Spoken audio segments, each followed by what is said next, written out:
நீங்க கவனிச்சிருக்கீங்களா? நீங்க உங்களுக்குள்ள எனக்கு பிரச்சனை வேணான்னு சொல்லும் போதுதான் நீங்க வெளி உலகத்துல பிரச்சனை அதிகமா வரத பார்த்திருப்பீங்க.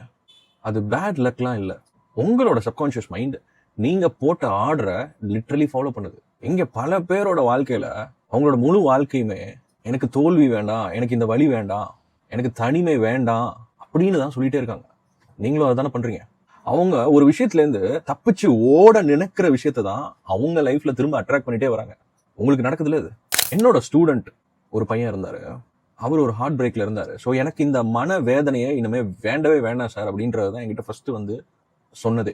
ஆனா அவரு அதற்கப்புறம் அவரோட லைஃப்ல ஒரு பர்சன் பாக்குறப்பையும் அதே ஸ்டோரி, அதே எண்டிங் தான் அவருக்கு கிடைச்சிருக்கு. பிகாஸ் சப்கான்ஷியஸ் மைண்டுக்கு டோன்ட் வேண்டாம் அப்படிங்கிறது புரியாது. I don't want another heart பிரேக்னா அங்க ஹார்ட் பிரேக் தான் ஹைலைட்டு. அப்போ உனக்கு ஹார்ட் பிரேக் பிடிச்சிருக்குன்னா அதையே தான் திரும்ப திரும்ப மனிதர்கள் மூலியமா அவனுக்கு சென்ட் பண்ணிட்டே இருந்திருக்கு. உங்க சப்கான்ஷியஸ் மைண்ட் எப்படி கம்யூனிகேட் பண்றதுன்னு ஃபர்ஸ்ட் நீங்க தெளிவா தெரிஞ்சுக்கணும்.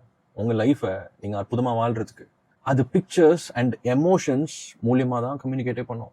இப்போ நான் உங்ககிட்ட ஒரு வார்த்தை சொல்றேன், டோன்ட் கிராஷ் அப்படின்னு சொல்லிட்டு சொல்றேன்னா அப்ப என்ன இமேஜ் உங்களுக்குள்ள ஃபார்ம் ஆகும்? கிராஷ் பண்ற விஷயத்த தான் நீங்க வந்து டக்குன்னு இமேஜுக்குள்ள வரும். ஆமா தானே?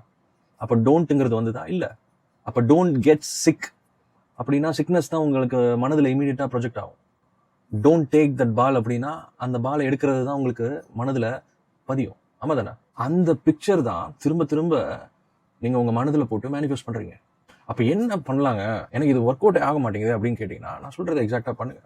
நீங்க பயப்படுற விஷயத்த தயவு செய்து சொல்லாதீங்க, பேசாதீங்க, உள்ள உணராதீங்க. என்ன வேணும் உங்களுக்கு உங்க வாழ்க்கையில அதை அதிகமா பேசுங்க, உணருங்க.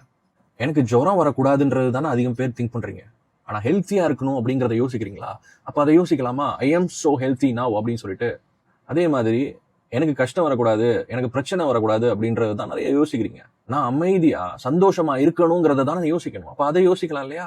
யோசிக்கணும், அப்படித்தான் யோசிக்கணும். ஏன்னா உங்க வார்த்தை, ஒவ்வொரு வார்த்தையும் அது கமாண்ட் உங்க சப்கான்ஷியஸ் மைண்டுக்கு. புரிஞ்சு நடந்துக்கோங்க. நீங்க உங்க வார்த்தையையும் உங்க உலகத்தையும் புதுசா ரீப்ரோகிராம் பண்றதுக்கு ரெடி ஆயிட்டீங்கன்னா கமெண்ட் செக்ஷன்ல I speak what I want அப்படின்னு சொல்லிட்டு கமெண்ட் பண்ணுங்க. நானும் தெரிஞ்சுக்கிறேன். Thank you so much for watching. Happy manifesting.